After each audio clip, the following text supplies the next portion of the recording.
Magandang araw mga ka-agrisikap. Si Mrs. Agrisikap po ito uli. Ako po uli yung mag-take over ng video ng asawa ko kasi busy naman po siya uli. Mga ka-agrisikap, ganito po ang pag-aalaga ng inahin, yung mga nganak yung inahin po.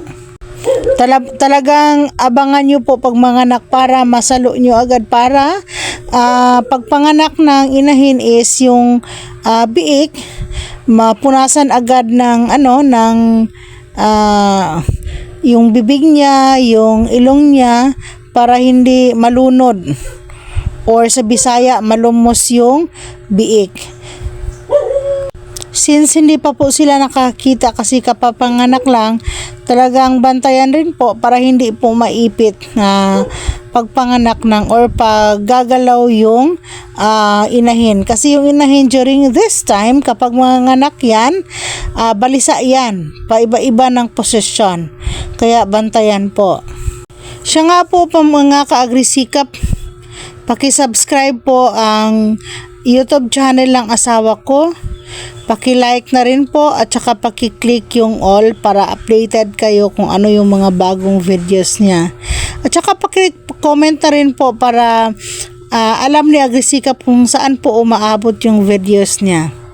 Sa nakikita nyo po, pinupunasan po ni Agrisikap yung mga biik para tanggalin yung placenta po.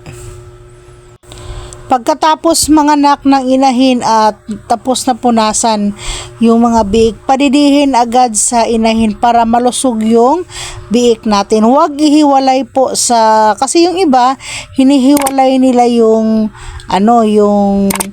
biik sa kulungan. Mas maganda yung makadidi kasi maya-maya, didiyan sila bawat galaw ng inahin is magdidi yung mga biik.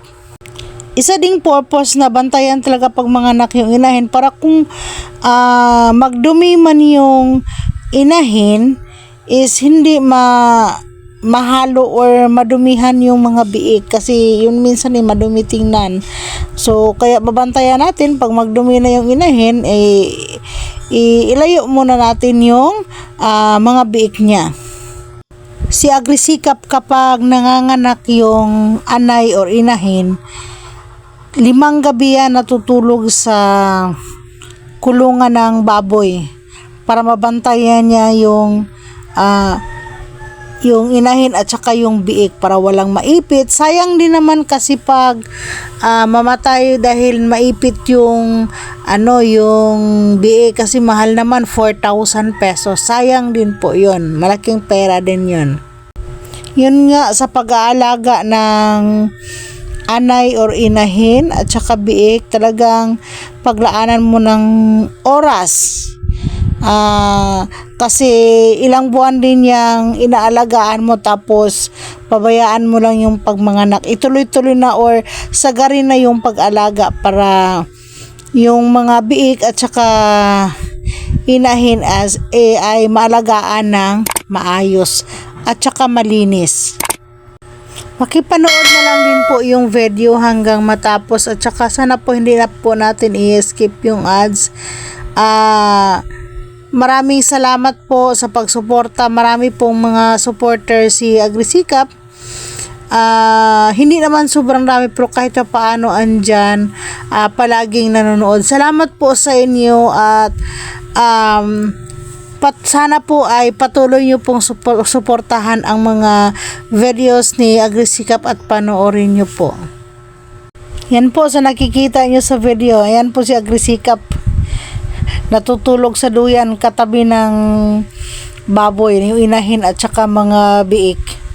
Para may ingay lang ng konti or merong galaw ng biik at saka ng inahin, malalaman niya, talagang gigising agad, tsaka sisilipin niya kung baka naipit o baka hindi, merong biik na hindi nakadede, talagang monitor niya yan. Mahirap at nakakapagod mag-alaga ng hayop, lalong-lalo na yung inahin at saka biik, pero dahil mayroong pamilyang binubuhay, talagang magtiyaga tayo at saka gagawin natin yung tamang paraan. Ang importante mga kaagrisikap, kumakayod tayo. Salamat mga kagrisikap sa panonood at pagsubaybay. Hanggang sa muli. Bye-bye.